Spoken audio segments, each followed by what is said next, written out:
வணக்கம். இது நியூஸ் 8 தமிழ்நாடு செய்திகளை தொகுத்து வழங்குவதற்காக நான் பாலவேல் சக்கரவர்த்தி. செய்திகளை விரிவாக பார்ப்பதற்கு முன்னர் முதலில் தலைப்புச் செய்திகளை பார்க்கலாம். பீகாரில் முறிந்தது இந்தியா கூட்டணி. ஆர்ஜேடி மற்றும் காங்கிரஸ் ஆதரவுடன் பதவி வகித்து வந்த முதலமைச்சர் நிதிஷ்குமார் ராஜினாமா.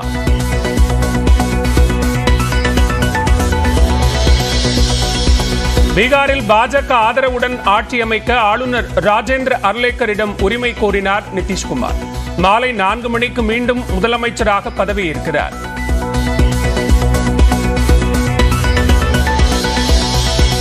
பீகாரில் நிதிஷ்குமாரை ஆதரிக்கும் பாஜகவுக்கு 2 துணை முதலமைச்சர் பதவிகள். சாம்ரத் சௌத்ரி, விஷய் சின்ஹா ஆகியோர் துணை முதலமைச்சர்களாக பதவியேற்பார்கள் என அறிவிப்பு.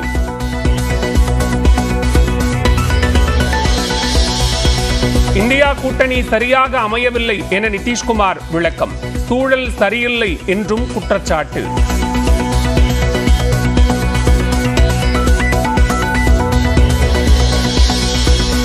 திமுக கூட்டணியில் 21 தொகுதிகளின் பட்டியலை அளித்து 10 தொகுதிகளை கேட்க காங்கிரஸ் திட்டம். தமிழக நிர்வாகிகளுடன் ஆலோசனை நடத்தினார் பேச்சுவார்த்தைக்கான ஒருங்கிணைப்பாளர் முகுல் வாஸ்னிக்.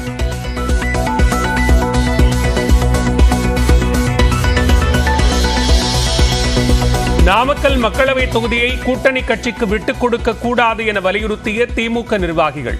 கருத்து முரண்பாடு இல்லாமல் தேர்தல் பணிகளை செய்ய ஒருங்கிணைப்பு குழு அறிவுறுத்தல்.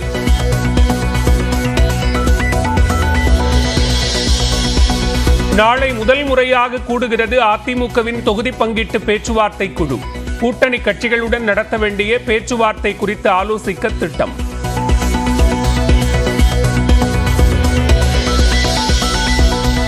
அதிமுகவுக்கு எதிரிகளே இல்லை. தஞ்சாவூர் மாவட்டம் வல்லம் பிரிவில் அதிமுக கொடியை ஏற்றி வைத்த எடப்பாடி பழனிசாமி பேச்சு.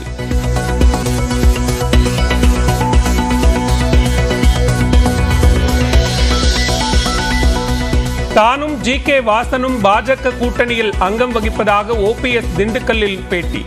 கூட்டணி குறித்து காலம் தாழ்த்தாமல் பிப்ரவரி இறுதியில் தமாக செயற்குழு கூடி முடிவு செய்யும் என ஜி.கே. வாசன் அறிவிப்பு.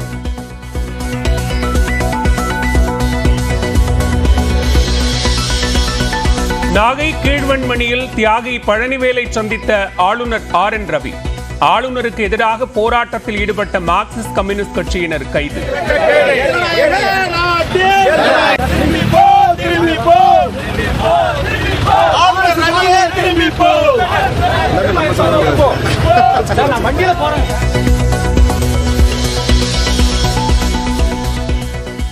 இந்திய அரசியலமைப்பை உருவாக்கியவர்களுக்கு ராமராஜ்யம் உந்துதலாக இருந்ததாக பிரதமர் மோடி பேச்சு.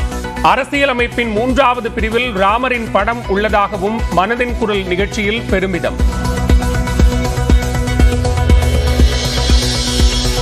தமிழ்நாட்டின் பல்வேறு பகுதிகளில் கணிசமாக குறைந்த பெரிய வெங்காயம் விலை. வரத்து அதிகரித்ததால் கிலோ 20 முதல் 25 ரூபாய்க்கு விற்பனை.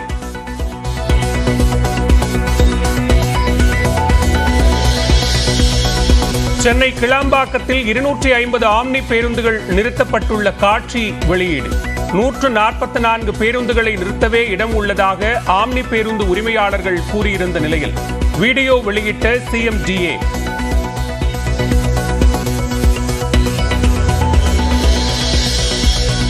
தென்காசி மாவட்டம் புளியங்குடி அருகே சிமெண்ட் லாரியும் காரும் நேருக்கு நேர் மோதி விபத்து. 6 பேர் நிகழ்விடத்திலேயே உயிரிழந்த பரிதாபம்.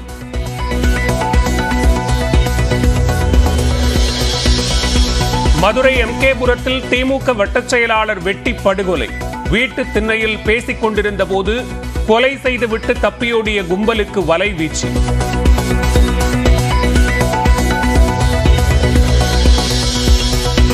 குற்றாலம் மெயினருவியில் சுற்றுலா பயணிகள் உற்சாக குளியல்.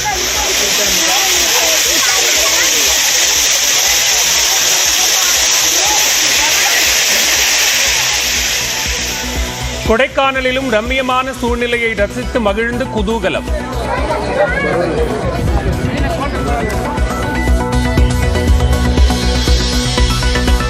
டெல்லியில் உள்ள கல்கஜி கோயிலில் மேடை சரிந்து விபத்து. ஒருவர் உயிரிழந்த நிலையில் 17 பேர் காயம்.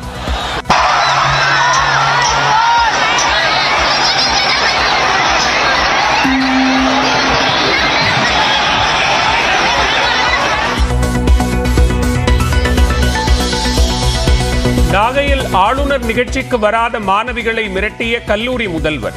வருகை பதிவேட்டில் கை வைப்பேன், தேர்வு எழுத முடியாமல் செய்வேன் என மிரட்டிய ஆடியோ வெளியானது. தம்பி, உங்களுக்கு 6:30 மணிக்கு சொன்னது எல்லாருக்கும் இன்ன வரைக்கும் ஒருத்தர் கூட கிடையாது. நீ இந்த திருப்பி நீ எப்படி எக்ஸாம் எழுதுறான்னு மட்டும் நான் பார்த்துறவா. இன்னும் 10 நிமிஷத்துல நீ உள்ள கேம்பஸ்குள்ள இல்லைன்னா நீ இந்த திருப்பி நீ எப்படி எக்ஸாம் எழுதுறானுங்கிறத நான் பார்த்துறவா. ஒருத்தருக்கு அட்டெண்டன்ஸ் பர்சன்டேஜ் இல்லை, நான் அட்டெண்டன்ஸ் பர்சன்டேஜ் வச்சு நான் க்ளோஸ் பண்ணிக்கிறவா. என்ன பர்சன்டேஜ் இருக்கோ அந்த பர்சன்டேஜ் போட்டு நான் க்ளோஸ் பண்ணலாம் பார்த்துக்கிட்டு. இங்கிலாந்துக்கு எதிரான முதல் டெஸ்ட் போட்டியில் 231 ரன்கள் இலக்கை நோக்கி விளையாடி வரும் இந்திய அணி 5 விக்கெட்டுகளை இழந்த நிலையில் 100 ரன்களை கடந்தது.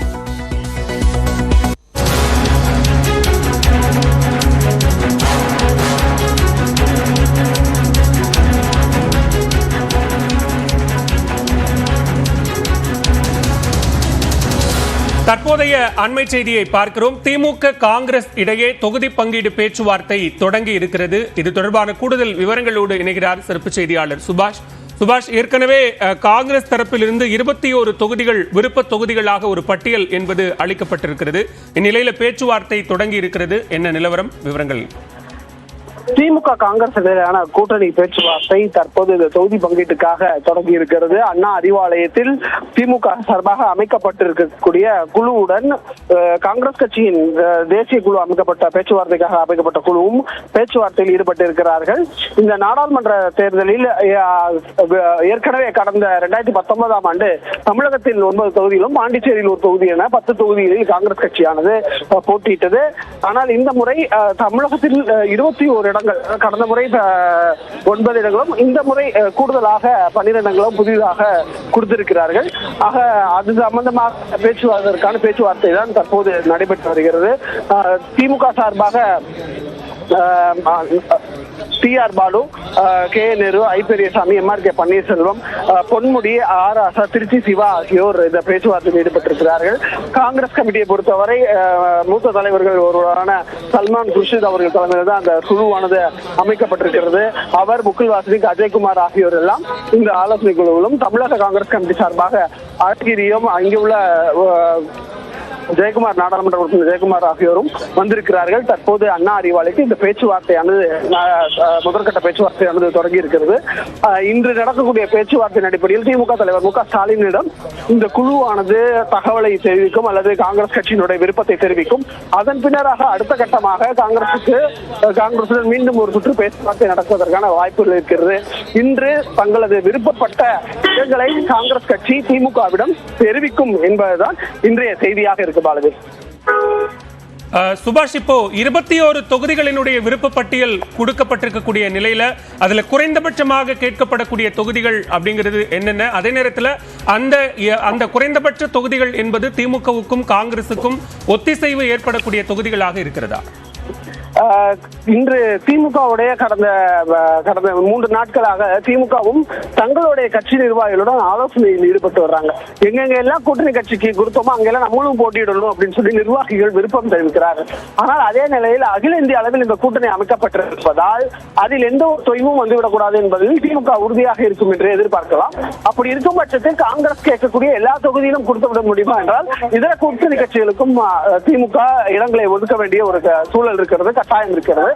ஆகையால் அவர்களையும் அகாம்படேட் பண்ணிக்கிட்டு அவங்களுக்கும் மனக்கசப்பு ஏற்படாமல் காங்கிரசுக்கும் மனக்கசப்பு ஏற்படாமல் எப்படி சாதகமாக இந்த கூட்டணியை சுமூகமான முறையில் அவர்களுக்கு விருப்பக்கூடிய ஏற்கனவே போட்டியிட இடங்கள்ல எங்கெங்கெல்லாம் தரலாம், இப்பொழுது வாய்ப்பு உள்ள இடங்கள்ல எங்கெங்கெல்லாம் தரலாம் என்பதை இறுதி செய்து கட்சியின்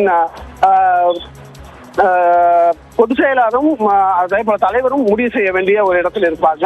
அவங்க தான் இறுதிக்கட்டமாக அறிவிப்பதற்கான வாய்ப்புகள் இருக்கிறது. பாலகேஷ், திமுக காங்கிரஸ் இடையிலான தொகுதி பங்கீடு பேச்சுவார்த்தை தற்போது அண்ணா அறிவாலயத்தில் தொடங்கி இருக்கிறது.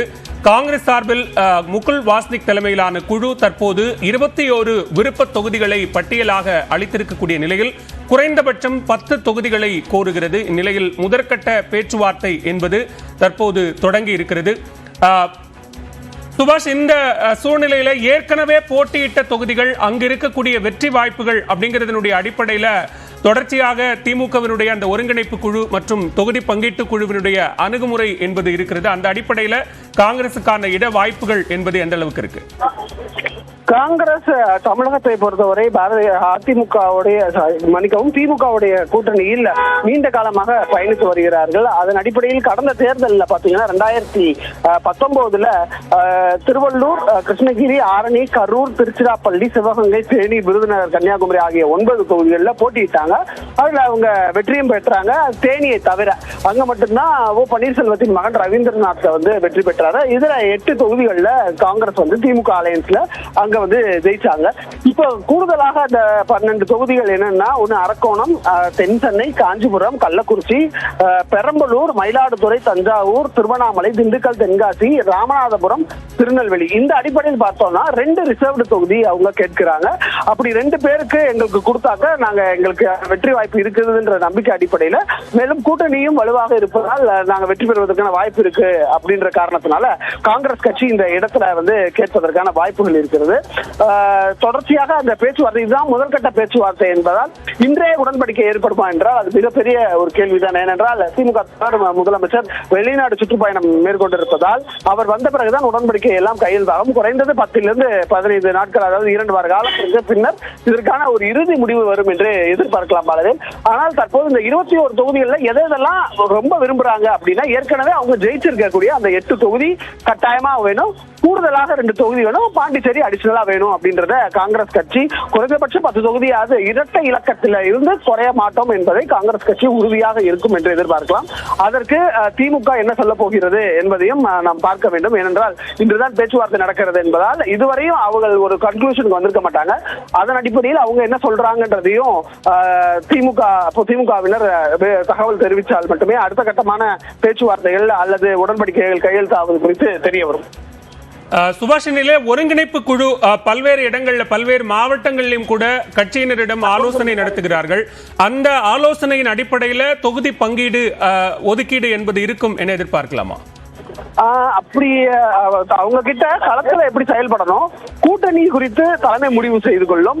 அதே போல அவங்களுடைய கருத்தை தெரிவிக்கலாம் என்று சொல்லியிருக்கிறாங்க. அதாவது அந்த தொகுதியில வெற்றி வாய்ப்பு எப்படி இருக்கு, எது போல செயல்பாடுகள் இருக்கிறது, 2.5 ஆண்டு காலத்துக்கு மேல ஆட்சியில இருந்திருக்கிறாங்க, அந்த ஆட்சியினுடைய நற்பெயர்கள் அந்த மக்களுக்கு முழுவதுமாக போயிருக்கா, அப்படி இல்லைன்னா எங்க தவறு இருக்கிறது. ஏனென்றால் முதல்வர் ஏற்கனவே கண்டிப்புடன் தெரிவிச்சிருக்கிறாரு அமைச்சர்களுக்கும், இது மாதிரி எந்த தொகுதியில கூட்டணி கட்சியோ யாருக்கோ நம்மளுடைய வெற்றி உறுதியாக்க வேண்டும், ஆகையால் அப்படி உறுதி இல்லாமல் போனால் அவர்கள் மீது நடவடிக்கையே எடுக்கப்படும் என்று முதலமைச்சர் தெரிவித்திருந்தார். அப்படிப்பட்ட சூழ்நிலையில் இந்த கூட்டணி கட்சிகளுக்கான இட ஒதுக்கீடு என்பது தலைமை எப்படி முடிவெடுக்கிறதோ அதன்படிதான் தொண்டர்கள் செயல்படுவதற்கான வாய்ப்புகள் இருக்கிறது. அப்படி ஒவ்வொருத்தரும் தங்களது கட்சி அங்க போட்டியிட வேண்டும் என்பது வரக்கூடிய நிர்வாகிகள் சார்பாக தலைமைக்கு அந்த குழுவுக்கு, அதாவது அந்த ஒருங்கிணைப்பு குழுவிடம் சொல்லக்கூடிய தகவலாக இருக்கிறது. இங்கே திமுகவினரே போட்டியிடலாம் என்ற, ஆனால் அதை இறுதியாக வடிவம் கொடுப்பது, அதற்கான தேர்வுகளை செய்வது அல்லது கூட்டணி கட்சிக்கு ஒதுக்குவது என்பது திமுகவின் தலைமைதான் முடிவெடுக்கும் என்பதை அவர்களுக்கும் அந்த குழுவானது தெரிவித்திருக்கிறார்கள். தற்போதைக்கு இன்றும் கூட, இந்த மாலையும் கூட அந்த ஆலோசனை கூட்டமானது தொடர்ச்சியாக அந்த வரக்கூடிய மாவட்டங்களில் பொள்ளாச்சி மேற்கொள்ள இருக்கிறார்கள். அது தொடர்ந்து தருமபுரி மாவட்டத்துக்கும் இன்று பேச இருக்கிறார்கள் மாலையில். ஆக அந்த அவர்களிடம் பல்வேறு கருத்துக்கள் பெறப்படுகிறது. இவங்களும் அந்த 5 குழுவும் சில அறிவுரைகளை அந்த நிர்வாகிகளுக்கு சொல்கிறார்கள். சுபாஷ், இந்த நிலையில தான் பீகார் அரசியல்ல மிகப்பெரிய ஒரு சூழல் என்பது ஏற்பட்டு கொண்டிருக்கிறது. அங்கு நிதிஷ்குமாரினுடைய ராஜினாமா இந்தியா கூட்டணியில மிகப்பெரிய ஒரு சலசலப்பையும் கூட ஏற்படுத்தி இருக்கிறது. இந்நிலையில் நடைபெறக்கூடிய இந்த தொகுதி பங்கீடு பேச்சுவார்த்தை அப்படிங்கிறது எந்த அளவுக்கு சுமூகமாக நடைபெறுகிறது, அதன் அடிப்படையில் காங்கிரஸ் கேட்ட தொகுதிகள் என்பது கிடைக்கிறதா என்பதை பொறுத்திருந்து பார்க்கலாம். தகவல்களை வழங்கியமைக்கு நன்றி சுபாஷ்.